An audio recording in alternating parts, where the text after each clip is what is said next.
Montana Territory, 1878. The vast prairie stretched endlessly beneath a sky that seemed too big for the world. In this untamed land where law was as scarce as rainfall, Zeke Vance believed one truth above all others. A man rides alone if he aims to survive. At 25, he'd already buried more friends than most men triple his age, and each grave had reinforced his conviction that attachment was merely tomorrow's heartache. The morning sun cast long shadows across the bunkhouse as Zeke pulled on his boots. 6 months at the Double Creek Ranch had been 5 months longer than he typically stayed anywhere. The frontier demanded movement, stillness made you a target. Yet something about this particular stretch of Montana had temporarily quieted his restless spirit. "Heading to town today?" asked old Pete, the weathered ranch hand who'd been riding these parts since before the war. "Need supplies," Zeke replied, adjusting his hat. His lean, muscular frame moved with the easy grace of a man comfortable in the saddle and his own skin.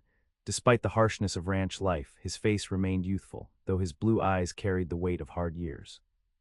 A few days' worth of light stubble shadowed his jaw, but he'd shave before town, one of the few civilized habits he maintained. "Might want to clean up," Pete said with a knowing smile. "Heard the Chandler girls back from Denver."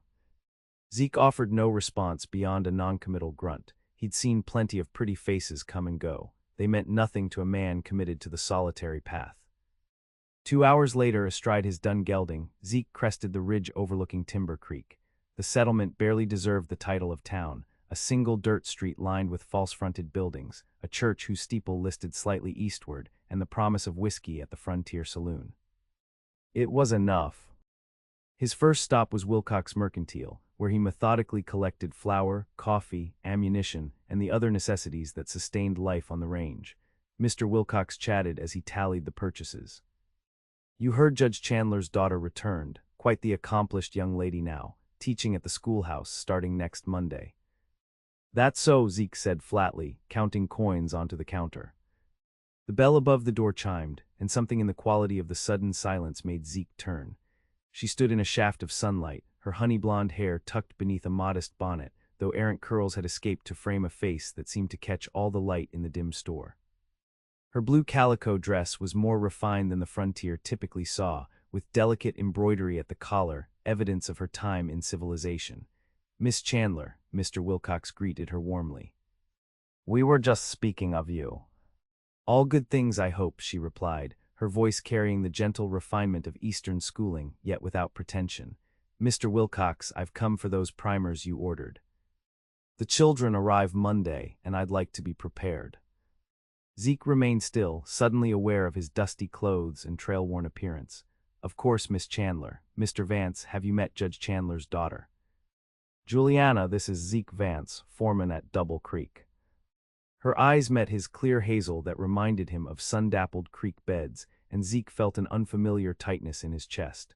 "Mr. Vance," she acknowledged with a small nod. "Ma'am," he returned, touching the brim of his hat, "welcome back to Timber Creek." "Thank you, though I've been gone since I was 12, I still consider it home." A smile touched her lips. "Have we met before?" "Your name seems familiar." "Don't believe so, ma'am. I've only been in these parts 6 months." "Juliana returned just yesterday," Mr. Wilcox explained, 22 years old and educated in Denver. "Going to bring some culture to our little town, aren't you, Miss Chandler?" "I'm simply hoping to teach children to read and write," she replied modestly, "though I did bring my piano." "A piano," Wilcox exclaimed. "My word. Did you hear that, Vance? A real piano in Timber Creek." Zeke nodded politely, gathered his purchases, and moved toward the door. Pianos and schoolteachers had no place in his world of cattle, dust, and the next horizon. Yet as he passed her, the subtle scent of lavender water reached him, so incongruous in this world of leather, sweat, and sage that it stopped him momentarily. "Good day, Miss Chandler," he said, more gruffly than intended. "Hope the teaching goes well for you." "Mr. Vance," she inclined her head slightly, "perhaps you'll attend our first school gathering. Judge Chandler says community support is essential." "I'm not much for gatherings, ma'am." Her eyes studied him briefly. "That's a shame. Everyone has something to contribute, Mr. Vance, even those who prefer their own company." The observation, so direct yet gentle, unsettled him. He nodded curtly and stepped into the harsh sunlight, wondering how a few words from a schoolteacher could leave him feeling more exposed than a month on the open range. The encounter should have ended there, a brief intersection of two lives moving in opposite directions, but fate in the frontier had other designs. 3 days later, a spring storm rolled across the territory with vengeful fury. Rain hammered the land until creek beds overflowed and gullies became raging torrents. Zeke and the ranch hands worked desperately to move cattle to higher ground, but by nightfall, it was clear the bridge to town would soon be threatened. "Someone should warn them," said the ranch owner, Silas Thornton, as they watched the river rise in the fading light. "That schoolhouse sits too close to the creek." "I'll go," Zeke said, already moving toward the stable. He told himself it was duty, not the memory of hazel eyes, that propelled him through the downpour. The ride to town was treacherous. Twice his horse nearly lost footing on the mud-slicked trail. By the time he reached Timber Creek, water was already lapping at the schoolhouse steps where lantern light glowed from within. Dismounting, he slogged through ankle-deep water and pounded on the door. It swung open to reveal Juliana Chandler surrounded by books and teaching materials. "Mr. Vance," surprise colored her voice as she took in his drenched appearance. "Creek's rising fast, Miss Chandler. These supplies need moving to higher ground, and you shouldn't be here alone." She glanced past him at the rapidly rising water. "I had no idea it was this severe. Father's in Helena on judicial business." "No time to explain. What needs saving first?" Without hesitation, she pointed to a stack of books. "The primers, the children have nothing else to learn from." Together they worked quickly, moving books, slates, and teaching materials to shelves above the potential flood line. When they finished, the water had risen to the doorstep. "We need to get you home," Zeke said, watching the darkening sky with concern. "The judge's house is on high ground," she assured him, wrapping a shawl around her shoulders. "I can manage from here." "I didn't ride through this storm to leave you waiting home alone," he stated flatly. "My horse can carry us both." The journey to the judge's house took them through the main street, where other townspeople were securing property against the rising water.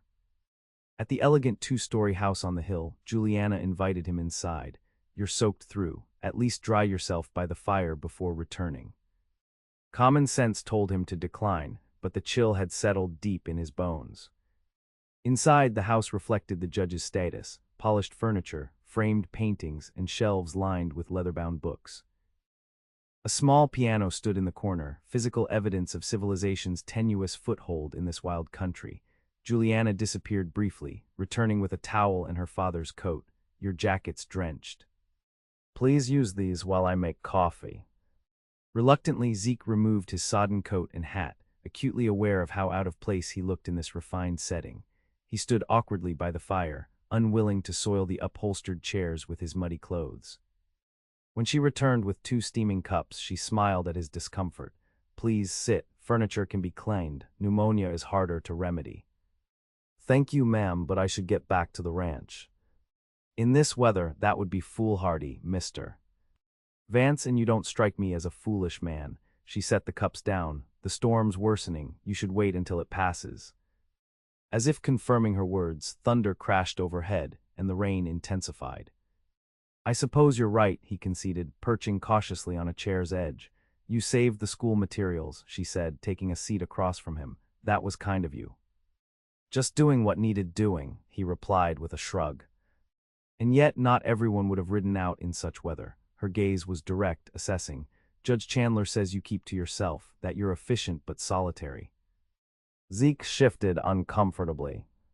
"Your father's observant. He admires competence." She sipped her coffee, "as do I." An awkward silence settled between them, broken only by the crackling fire and pounding rain. Finally, she spoke again. "May I ask what brought you to Timber Creek, Mr. Vance? Few come here by choice." The question was innocent, but it brushed against the walls he'd carefully constructed. "Work," he answered simply, "and before that." "More work. Different places."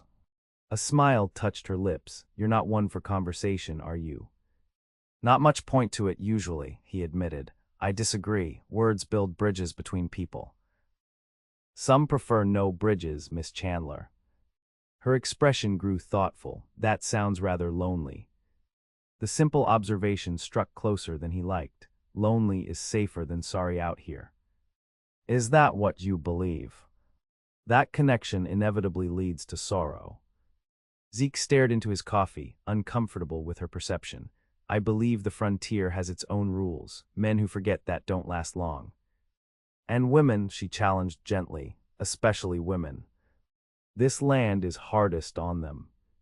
She considered this, yet they come. They build homes, bear children, create communities. Would you call that foolishness or courage? The question unsettled him. Before he could formulate an answer, a tremendous crack of lightning illuminated the room, followed by a deafening thunder that shook the windows.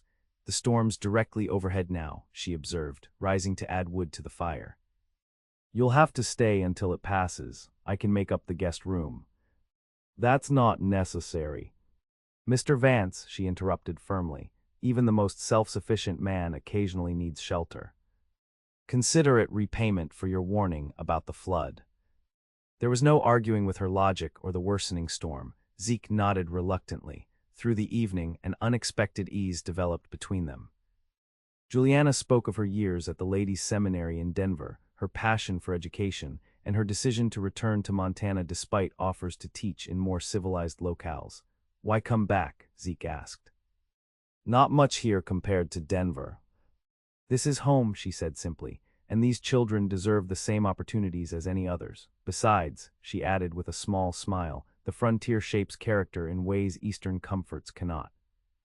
Against his better judgment, Zeke found himself sharing fragments of his own past, growing up on a hardscrabble Tennessee farm, losing his parents to fever, drifting west after the war.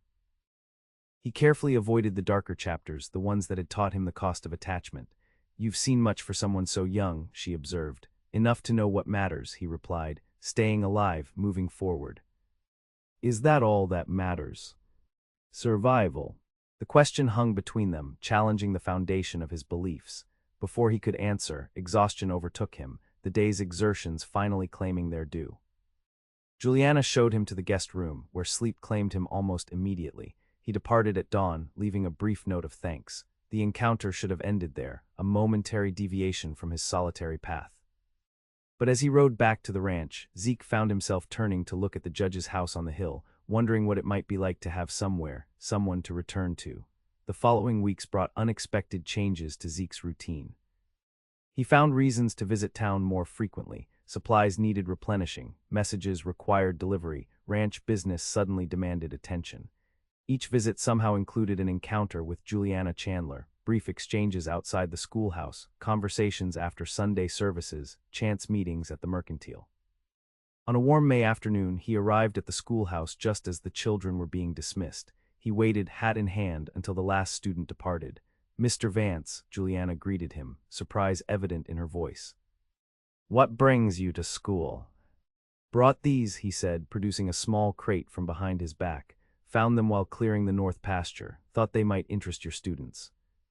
Inside the crate lay several fossils, the imprints of ancient ferns, the spiral shell of some prehistoric creature, and the tooth of what might have been a large predator. These are wonderful, she exclaimed, examining each specimen with genuine delight. The children will be fascinated. Where did you learn to identify fossils?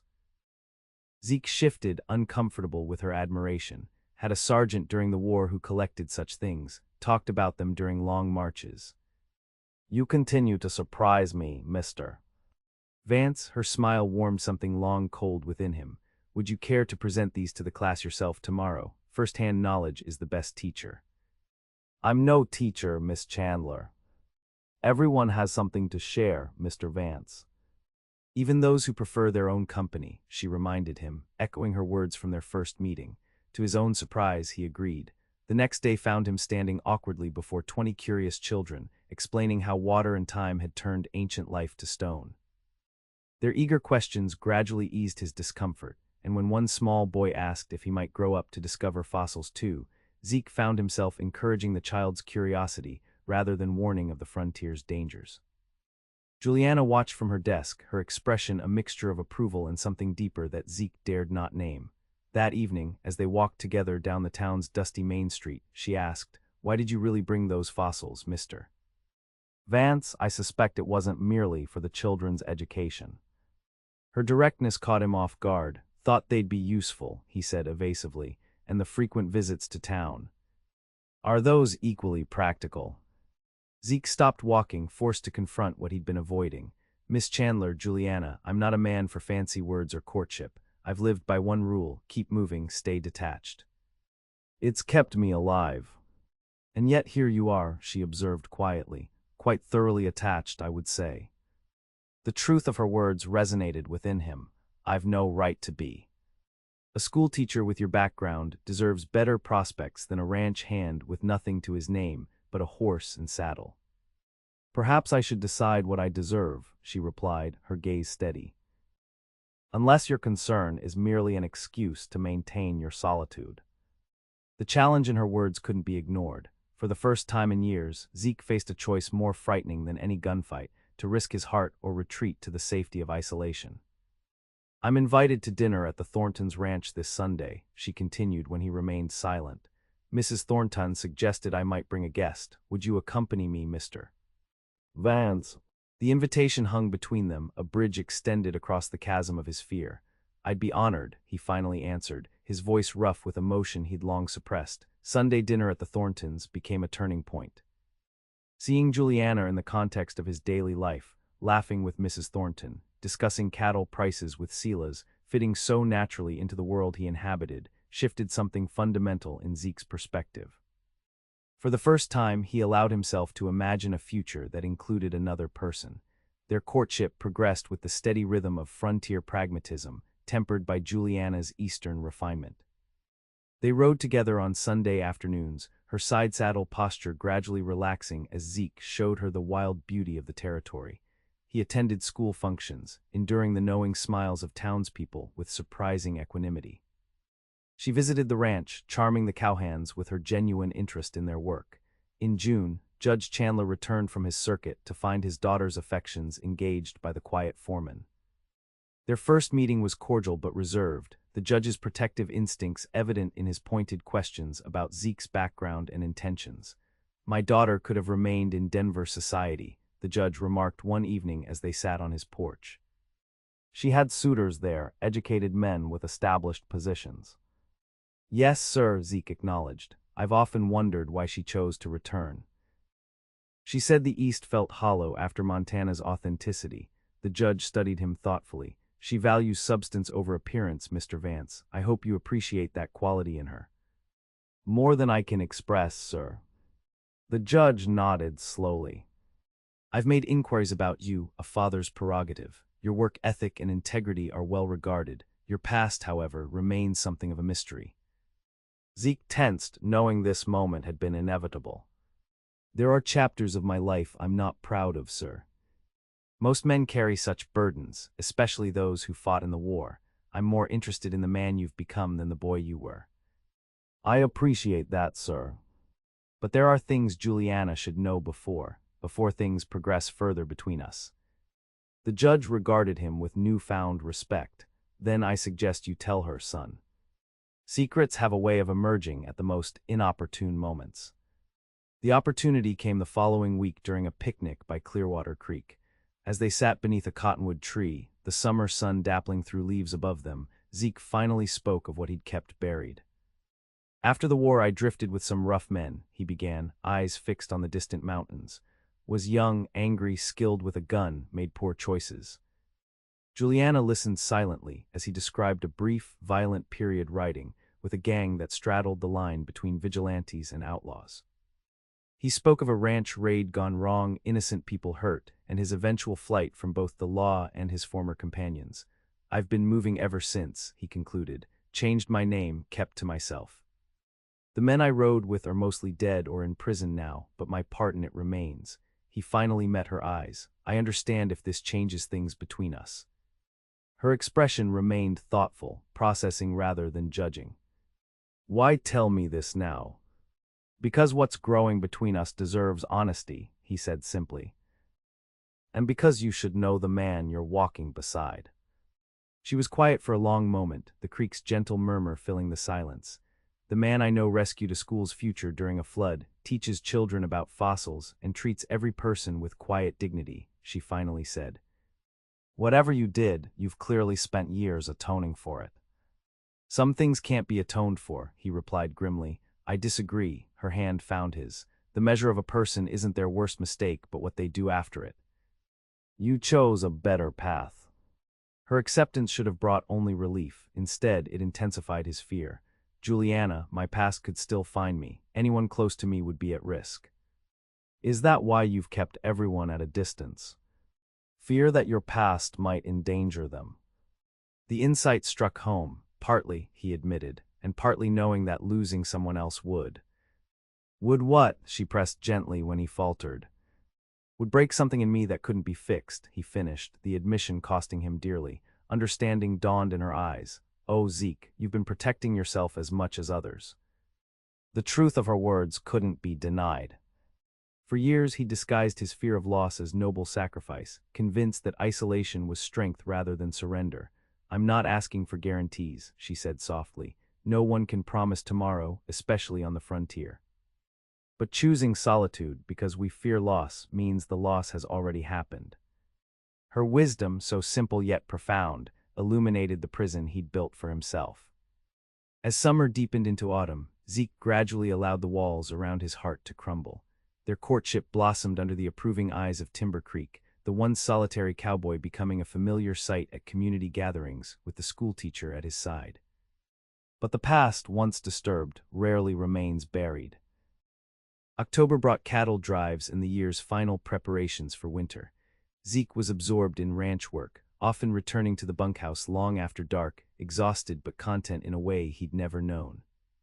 The thought of Juliana, her smile, her steadfast belief in him, sustained him through the grueling days. Then came the stranger. He arrived on the eastbound stage, a well-dressed man with cold eyes that surveyed Timber Creek with calculated interest. He took a room at the hotel, claiming to be a cattle buyer, but asked more questions about the area's residents than its livestock. Word reached the ranch through Pete, who'd overheard the stranger specifically inquiring about Zeke. Didn't like the feel of him, the old cowhand reported. Too smooth for a cattle buyer, and he asked mighty particular questions about how long you'd been here and where you came from.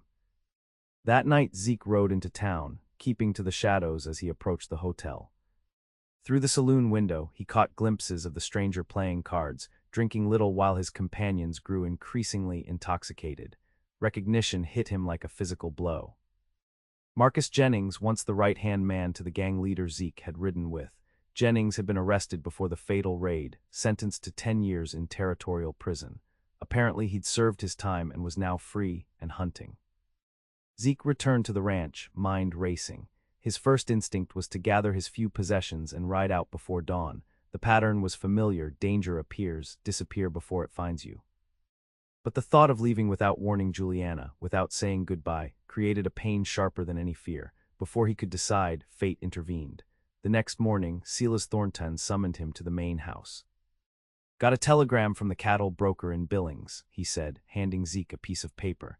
Says we need to deliver the herd a week earlier than planned. Winter's coming early to the north. You'll need to start the drive tomorrow. The timing was both problem and solution. The cattle drive would take him away from Timber Creek for at least 2 weeks, time for Jennings to either reveal his intentions or move on.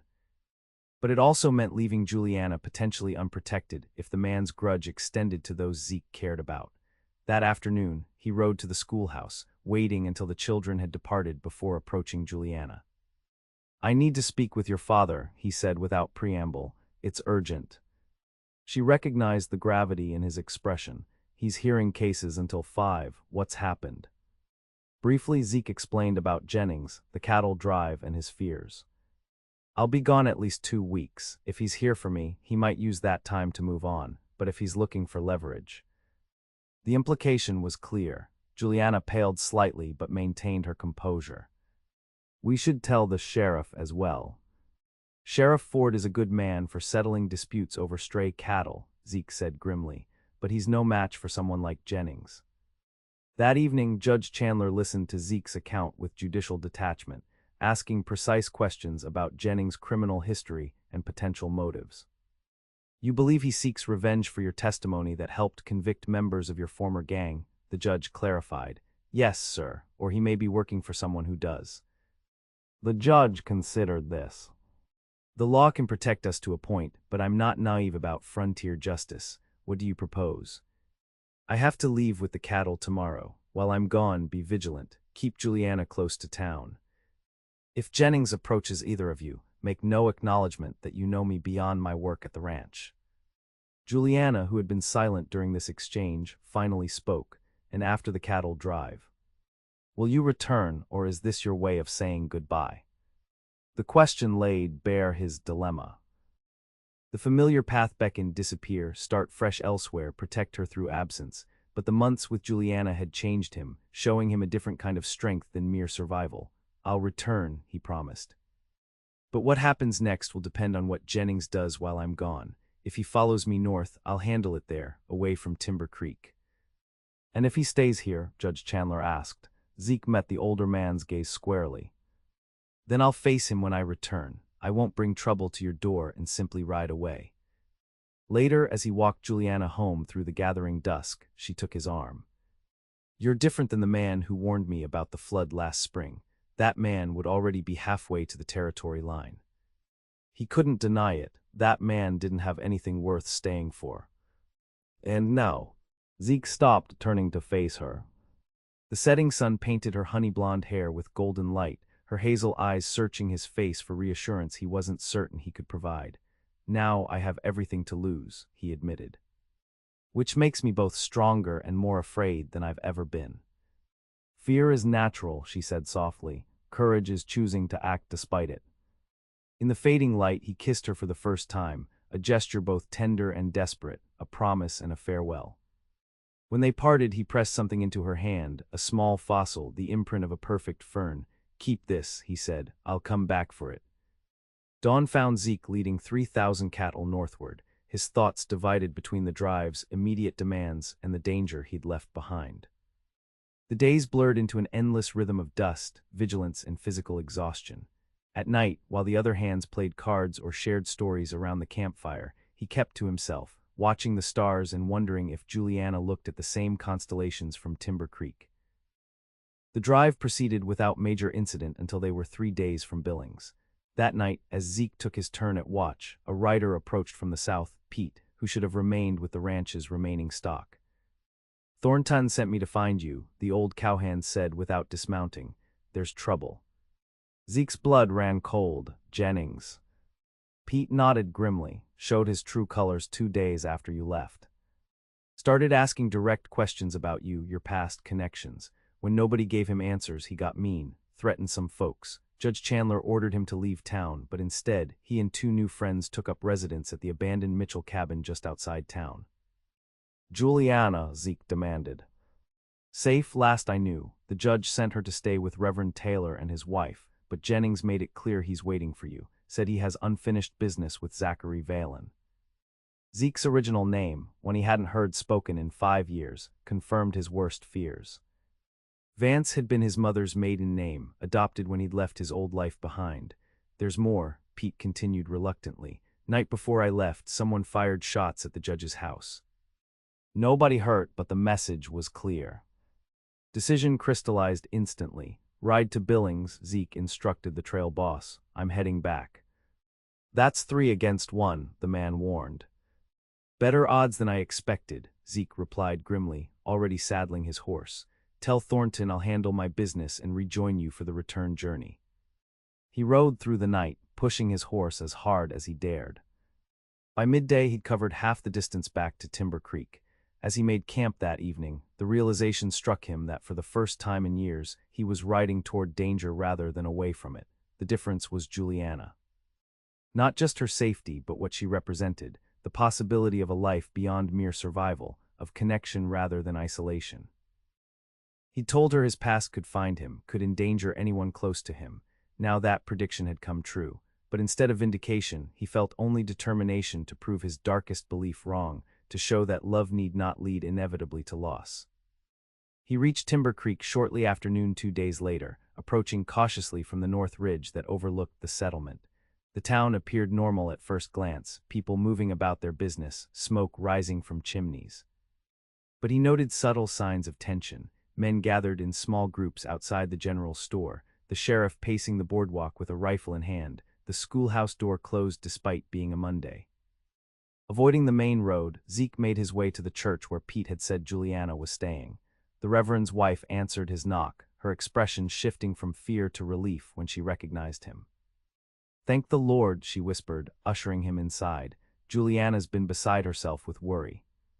Seconds later, Juliana rushed from the parlor, restraining herself from embracing him only when she noticed his trail-worn appearance and tense vigilance. "You came back," she said, her voice thick with emotion. "I made a promise." His eyes scanned her face, reassuring himself that she was truly unharmed. "Are you all right, your father?" "We're fine. Father's at the courthouse with several men from town. They're organizing a response to Jennings and his companions." She studied him intently. "You look exhausted." "Been riding hard. Need to speak with your father before Jennings realizes I'm back." The Reverend's wife brought coffee, while Juliana explained the situation more fully. After the shooting at the judge's house, several townsmen had volunteered to form a citizens' committee for protection. Jennings and his two associates, former prison acquaintances, by all accounts, maintained their vigil at the Mitchell cabin, occasionally coming into town to drink and make veiled threats. "Father says they're deliberately staying just within the law," Juliana explained, "making threats without quite committing assault, trespassing without breaking in. The sheriff can't arrest them without cause." "They're waiting for me," Zeke said. "Using intimidation to draw me back." "Why? What happened between you?" Zeke sighed heavily. "Jennings was arrested based partly on my testimony. While he was in prison, the gang leader, a man named Fletcher, was killed during the raid I told you about. Jennings was Fletcher's cousin. He likely blames me for both his imprisonment and Fletcher's death." "And he's right to blame you?" she asked carefully. "About the testimony, yes. I turned state's evidence to avoid prison myself. About Fletcher, no. I tried to stop the raid when I realized there were women and children at the ranch. Fletcher shot me for my trouble and went ahead anyway. A rancher's bullet killed him, not mine."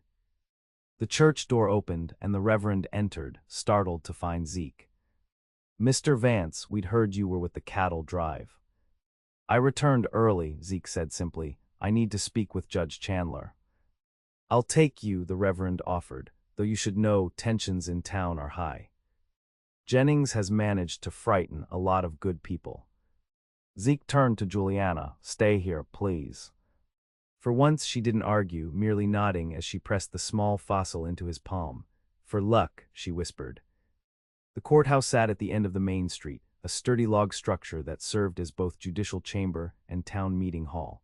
Inside, Judge Chandler and half a dozen men looked up sharply as Zeke entered. "Vance," the judge acknowledged, neither surprised nor disapproving. "We expected you might return." "Sir," Zeke nodded respectfully. "I understand there's been trouble." "Nothing we can't handle," said Sheriff Ford, though his expression belied his confident words. "With respect, Sheriff, you don't know who you're dealing with. These men aren't common troublemakers." "Then enlighten us," the judge said, gesturing to an empty chair. Zeke remained standing but explained the situation fully, his history with Jennings, the likely motive for revenge, and the danger posed not just to him but to the town. "He won't leave until he faces me," Zeke concluded, "and he won't care who gets hurt in the process." "You're proposing to confront him directly," the judge observed. "That's a dangerous course." "It's the only course that doesn't risk innocent lives." The men exchanged glances, weighing frontier pragmatism against legal procedure. "The law must have its chance," Judge Chandler finally said. "Sheriff, ride to the Mitchell cabin. Inform these men there to leave Timber Creek territory by sundown or face arrest for disturbing the peace." "And when they ignore that order?" Zeke asked quietly. "Then we'll consider alternatives," the judge replied, his eyes conveying understanding of what might become necessary. As the meeting dispersed, Judge Chandler held Zeke back. "A word, Mr. Vance." When they were alone, the older man's formal demeanor softened slightly. "My daughter cares deeply for you." "The feeling is mutual, sir." "I've come to believe that." The judge studied him thoughtfully. "Which is why I must ask, if you survive this confrontation, what are your intentions toward Juliana?" The directness of the question caught Zeke off guard, but he answered honestly. "If she'll have me, I intend to ask her to be my wife." despite the dangers your past might continue to present. Zeke considered this. I've spent years believing that caring for someone was a weakness, that it made you vulnerable. Maybe it does. But these past months with Juliana have shown me it also gives you something worth fighting for. A fair assessment, the judge acknowledged. And what of your future? A schoolteacher's husband needs more stability than a ranch hand's wage provides. Thornton's offered me partnership in a new breeding operation. Smaller than the main ranch, but my own piece of it to manage. It would mean a house, steady income. The judge nodded, seemingly satisfied. Then I wish you good fortune, Mr. Vance, both with Jennings and with my daughter, should you survive to propose. Sheriff Ford returned an hour later, his expression grim. They laughed at the eviction order. Jennings said to tell Vance that Zachary Valen owes a blood debt and it's time to collect. Then we have our answer, the judge said heavily. Gentlemen, I believe we must prepare for trouble. As the men discussed defensive strategies, positioning armed citizens at key points throughout town, Zeke remained silent. When they finished, he spoke simply. They won't attack the town. Jennings wants me, not a war.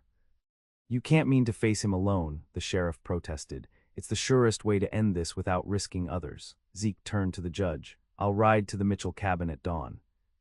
But I'd ask that you keep Juliana away, regardless of the outcome. The judge studied him for a long moment before nodding gravely. May God go with you, son. Zeke spent the night at the livery stable, cleaning his revolver and preparing himself for what morning might bring.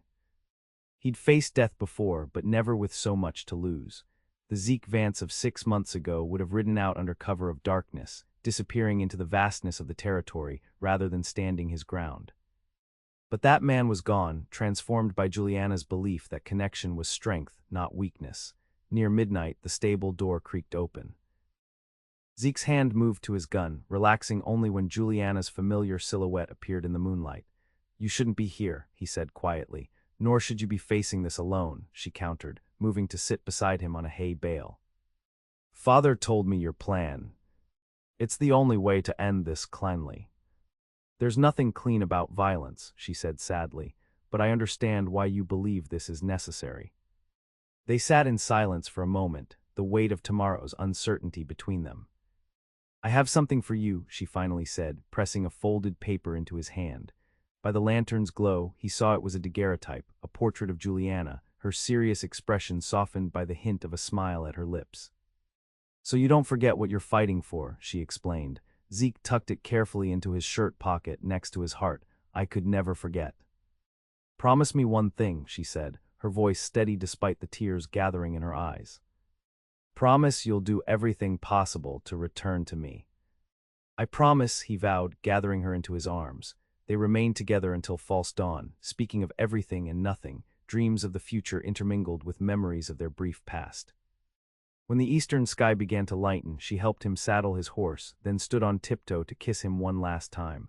I love you, Zeke Vance, she whispered against his lips. Come back to me. I will, he promised. That's one debt I intend to honor. The Mitchell cabin sat in a small clearing 3 miles outside town, a dilapidated structure abandoned years earlier when its owner succumbed to mountain fever. As Zeke approached, he noted 3 horses tethered outside, smoke rising from the chimney. He stopped 100 yards away in plain sight. Jennings, he called, his voice carrying in the morning stillness. I'm here to settle what's between us. The cabin door opened slowly. Marcus Jennings stepped onto the porch, flanked by 2 hard-faced men Zeke didn't recognize. He'd aged in prison, his once handsome features now gaunt, a scar bisecting his right cheek. Zachary Valen, he drawled, emphasizing the name Zeke had abandoned. Or Vance, as you call yourself now, been a long time. Not long enough, Zeke replied evenly, remaining mounted. You've been causing trouble in Timber Creek. That ends today. Does it now? Jennings smiled coldly. And how do you figure that? One way or another, this finishes between us. You have no quarrel with these townspeople. Oh, but I do. Anyone who harbors a traitor shares his guilt. Jennings descended the porch steps, his companions following. 5 years in territorial prison gives a man time to plan. I promised Fletcher I'd see his killer pay. Fletcher died by a rancher's bullet, not mine, Zeke stated. I tried to stop the raid. After informing on us to save your own skin, Jennings spat, you broke the code. Men died because of your testimony. Men died because they chose to rob and murder, Zeke countered. I made my choice too. I chose to walk away from that life. Jennings laughed harshly, and found yourself a nice little town. A respectable job, even a pretty schoolteacher, I hear, built quite a life on the foundation of betrayal. The mention of Juliana sent ice through Zeke's veins. Leave her out of this. Too late for that, Jennings's smile widened. She's part of your punishment, Valen. When you're dead, I'll pay her a visit. Let her know exactly what kind of man she's been consorting with. The threat crystallized everything for Zeke. This wasn't merely about his survival anymore, but protecting Juliana and the future they might build together. For the first time, he understood completely what she'd meant about having something worth fighting for. I'm giving you one chance, Jennings, Zeke said quietly.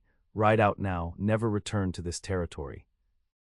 Otherwise, only one of us leaves this clearing alive. Bold words from a man facing 3 guns, one of Jennings's companions remarked. He always did think highly of his chances, Jennings replied. Let's test them, shall we? What happened next unfolded in heartbeats. Jennings reached for his pistol, his companions following suit. Zeke, already anticipating the move, drew and fired in one fluid motion, years of survival instinct guiding his hand. Jennings staggered as the bullet found its mark, but still managed to get a shot off. White-hot pain blazed across Zeke's side as he fired again, then swung his aim toward the other men. One had dropped to a knee, taking careful aim. Zeke threw himself from his horse as the man's bullet whistled past his ear. Rolling to his feet, he fired twice more. The kneeling man collapsed. The third attacker turned to run and made it 3 steps before Zeke's final bullet caught him between the shoulder blades. Silence descended on the clearing, broken only by the nervous whickering of the horses and Zeke's labored breathing. Cautiously, he approached Jennings, who lay motionless near the cabin steps. The man's eyes were open, staring sightlessly at the morning sky. The battle had lasted less than 30 seconds. Zeke checked his own wound, a bullet graze along his ribs, painful but not life-threatening. Tearing a strip from his shirt, he bound it as best he could before mounting his horse. The law would need to be notified, bodies collected. The killing had been justified, self-defense against armed men who'd threatened both him and innocent townspeople, but death always brought questions, especially when a man's past was involved. As he rode back toward Timber Creek, Zeke felt a curious absence of the relief that normally followed survival. Instead, a profound weariness settled over him, along with the weight of the 3 more deaths he now carried. Necessary, perhaps. Justified by frontier standards. But still lives ended by his hand. Would Juliana look at him differently now? Would the townspeople? Or would this final confrontation with his past mark him permanently as a man of violence, regardless of his desire for peace? The town came into view, and he was surprised to see riders approaching. Judge Chandler, Sheriff Ford, and several others, including Silas Thornton, who should have been with the cattle drive. We heard shots, the sheriff called as they drew near. It's finished, Zeke replied simply. 3 dead at the Mitchell cabin, all drew on me first. The men exchanged glances, but it was Judge Chandler who spoke. Any man has the right to defend himself when threatened.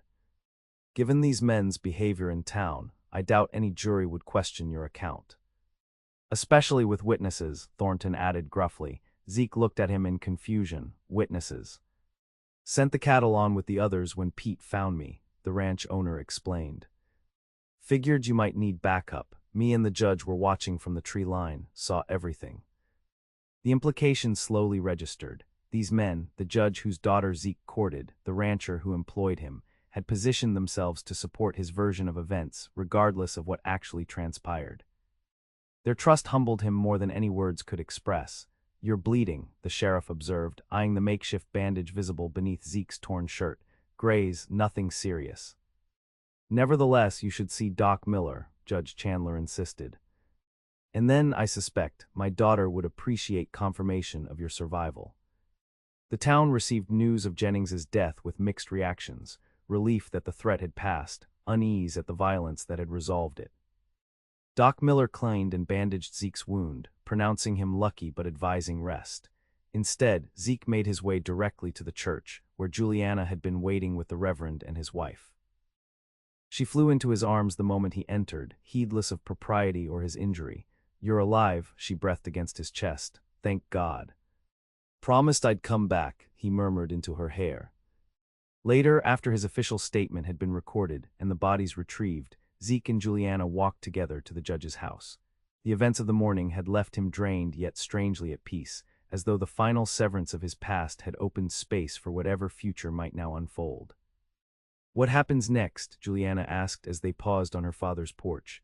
"Thornton still wants me to run the breeding operation," he said. "It's good land, about 5 miles from town.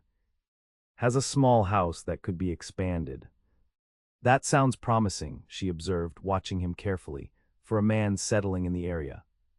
"That's what I'm considering, settling." He took her hand, his expression serious. "But I need to know if what happened today, what I did, changes how you see me." "How I see you," her brow furrowed. "Zeke, you defended yourself against men who threatened you and this town. How could that change my feelings?" "Because violence solved this problem," he said quietly, "and violence is what I've been running from, what I wanted to leave behind." Understanding dawned in her eyes. "There's a difference between violence chosen as a first resort and force used when necessary to protect what matters. You tried to avoid this confrontation. When it became inevitable, you faced it rather than running away." She squeezed his hand. "That's the man I love, not because he can use a gun when needed, but because he understands the weight of doing so." Her words eased a fear he'd barely acknowledged. "I love you, Juliana Chandler. Have since that day in the mercantile, though I was too stubborn to admit it." "I know," she said with a small smile. "I've been waiting for you to realize it yourself." The following spring, as wildflowers painted the prairie in swathes of color, Zeke Vance and Juliana Chandler were married in Timber Creek's white-steepled church.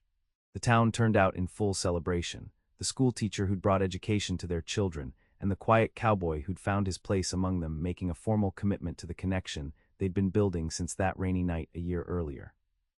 Judge Chandler officiated, his judicial solemnity occasionally breaking into fatherly pride as he guided them through their vows.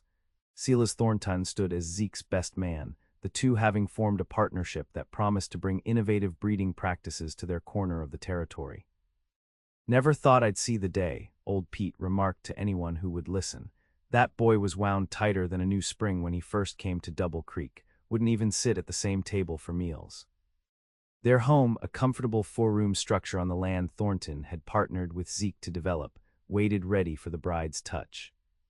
Inside, Juliana had already established her piano in the front room, its music a reminder of civilization's gradual advance into the frontier.